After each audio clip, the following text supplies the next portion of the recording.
Ultrasound machines are supposed to see everything, but in 2018, this machine missed a life-or-death detail. The vet scanned Destiny and confirmed a routine pregnancy, blind to what was growing inside her, a 1 in 10,000 phenomenon that would push her body to the breaking point.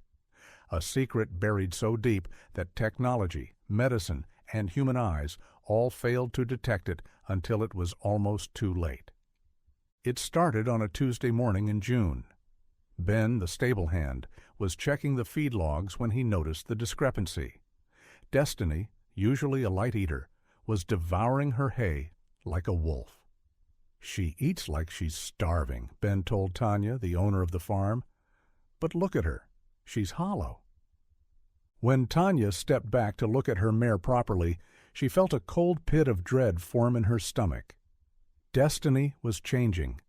Her belly, usually trim and athletic, had developed a subtle, low-hanging swell.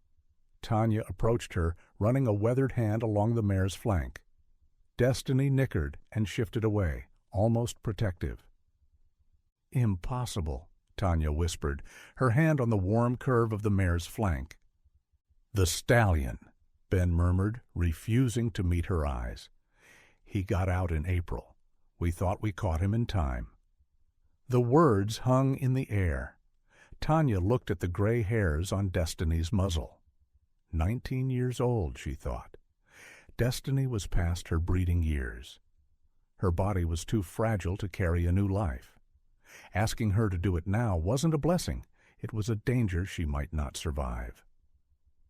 "Call the vet," Tanya said, her eyes never leaving Destiny's face. "Tell him it's urgent."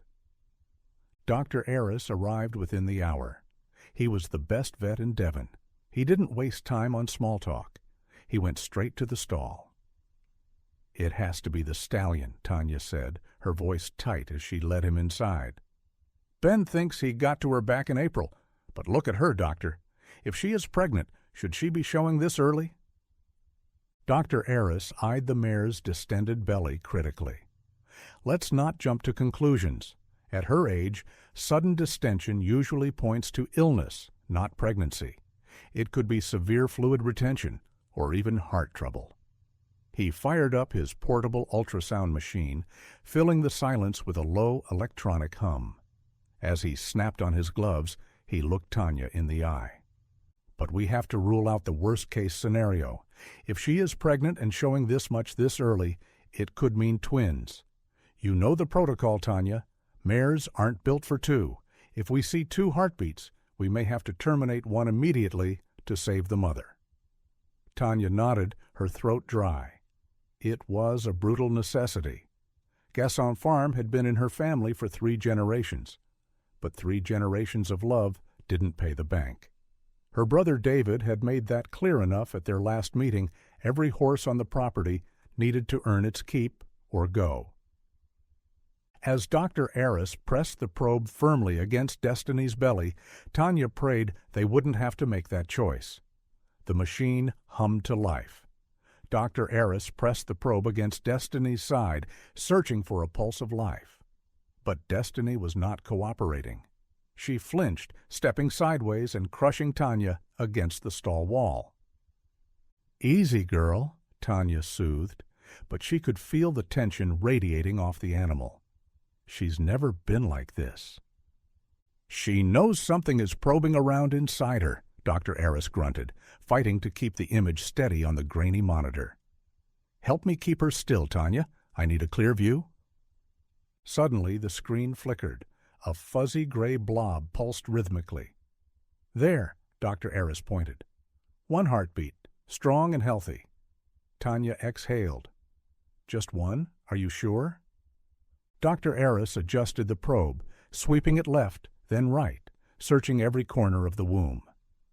"I'm looking, Tanya. If there was a second one hiding in there, I'd see it. The screen is clear." He wiped the gel from the probe and packed away his machine. Tanya should have felt relief, but as she walked Dr. Aris to his truck, something still gnawed at her, a feeling she couldn't name and couldn't shake. She was halfway to the house when she heard another truck door slam. Her brother David was leaning against his pickup, arms crossed. "Well?" "One foal, healthy heartbeat." David didn't smile. "And the mare? What's another 6 months of vet bills going to cost us?" "She's strong, David. She can do this." "She's 19. He said it like a death sentence. "You're betting the farm on a horse that should have been retired 5 years ago." "She's earned her rest. She's earned the chance to—" "Earned?" David laughed, but there was no warmth in it. "Horses don't earn anything, Tanya. They eat, they cost money, and when they stop being useful, you make a hard decision. That's the business." Tanya walked past him without answering. She could feel his eyes on her back all the way to the door. Tanya tried to trust the scan. But by January, Destiny wasn't just growing, she was breaking. Her belly hung low enough to graze the straw. She stopped moving, standing frozen in the paddock like a statue. Dr. Aris returned, and this time he watched the mare fight for every breath. "This doesn't make sense," he whispered. "I've seen hundreds of pregnancies. A single foal doesn't do this." "What are you saying?" Tanya asked. "I'm saying something is draining the life out of her." He turned to Tanya, his face grim. "Her heart is failing. We have a choice. Induce labor now and sacrifice the foal. Or wait, and you might find her dead in the straw one morning." "Then we induce?" David's voice came from behind her. Tanya hadn't heard him enter the barn. "You heard him. She's dying anyway." "She's not dying. She's fighting," Tanya fired back. "She's a horse, Tanya. She doesn't know the difference." He stepped closer, lowering his voice. "The vet bills from the last 3 months already put us in the red. How much more are you going to pour into this? For what? A foal will have to bottle feed because the mother's too dead to nurse it?" Tanya looked at Destiny. The mare's eyes were fixed on her, waiting. "1 more month," Tanya said. "Tanya," Dr. Aris started, but she cut him off. "1 more month?" David stared at her. Then he shook his head slowly. "When this goes wrong, and it will, remember I tried to stop you." He walked out of the barn without looking back. Dr. Aris stared at her for a long moment. Then he shook his head slowly. "Then you'd better pray, Tanya, because I've done everything. Whatever happens next is out of my hands." He didn't know how right he was, because the real battle, the one that would push Destiny to the very edge of death, was just beginning. What followed was the longest 2 months of Tanya's life. She moved a cot into the barn, sleeping within arm's reach of Destiny's stall. Every 2 hours she would wake to check the mare's breathing, her pulse, the temperature of her swollen legs. She adjusted Destiny's diet, smaller meals, more frequently, packed with nutrients to support the impossible strain her body was under. February was brutal. Rain turned the paddock into a mud pit. Destiny couldn't walk to the trough, so Tanya carried water and feed to her. There were nights Tanya was certain she would wake to find Destiny dead. Nights when the mare's breathing became so shallow that Tanya would press her ear to the horse's chest just to make sure her heart was still beating. And then, on March 14th, Destiny's water broke. After 11 months, the moment of truth had finally arrived. Tanya called Dr. Aris immediately. He arrived within the hour, and this time he came prepared for the worst with a surgical kit, sedatives, and emergency equipment. "At her age, after the stress she's been under, I'll be surprised if she can push at all," he told Tanya quietly. "We may have to intervene." However, what happened next would prove the doctor wrong, because Destiny wasn't just about to deliver a foal. She was about to reveal a secret she had been hiding for 11 months. The labor was brutal. It wasn't the quick birth of a young mare. It was a slow battle against her own aging muscles. For an hour, Destiny pushed. Sweat darkened her mahogany coat to black.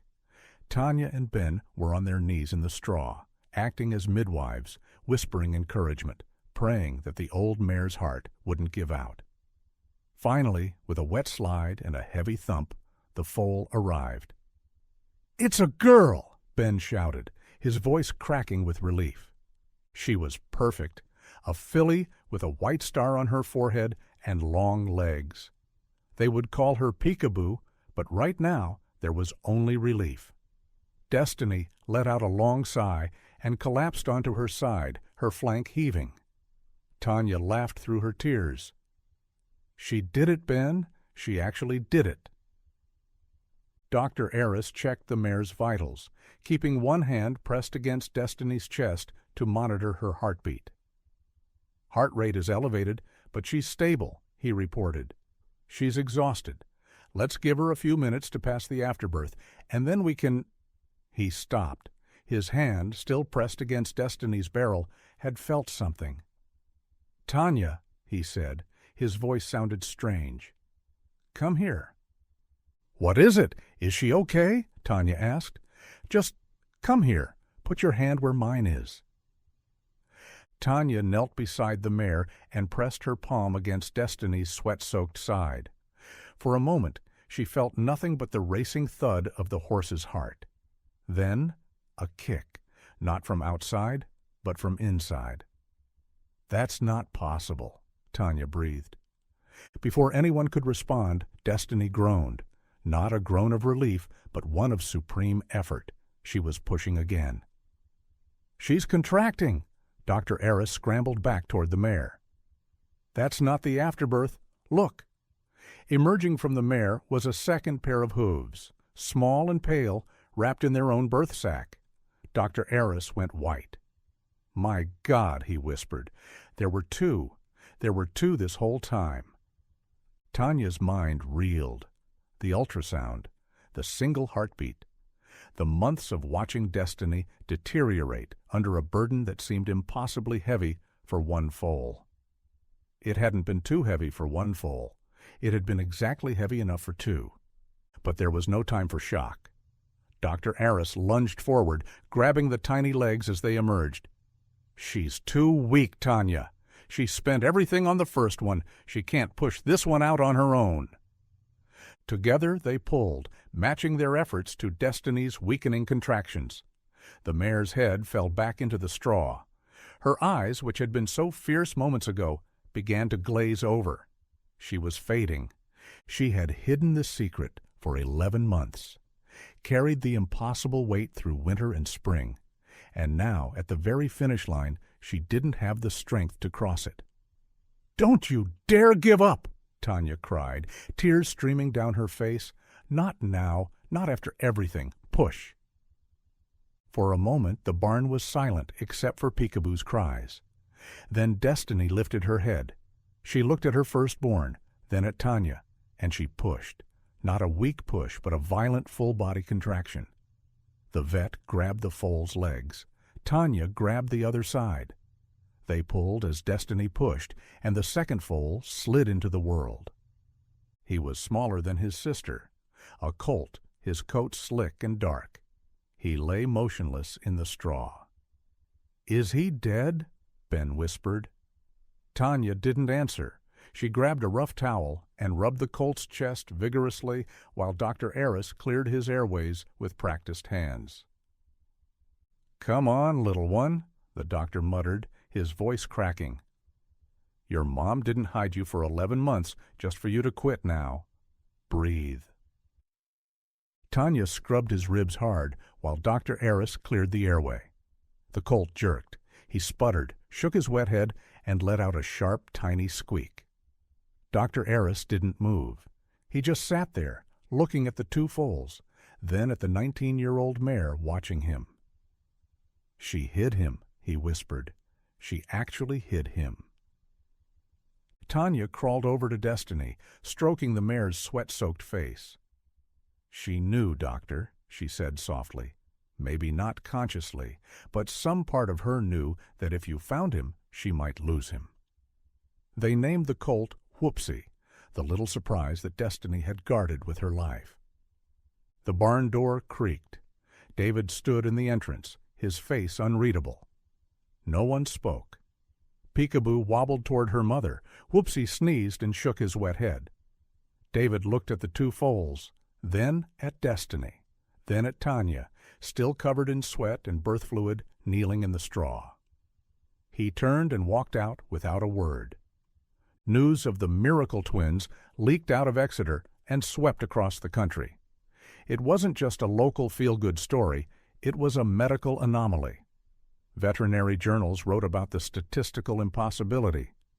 News crews lined the fence of Gasson Farm, desperate for a glimpse of the 19-year-old mare who had outsmarted modern medicine.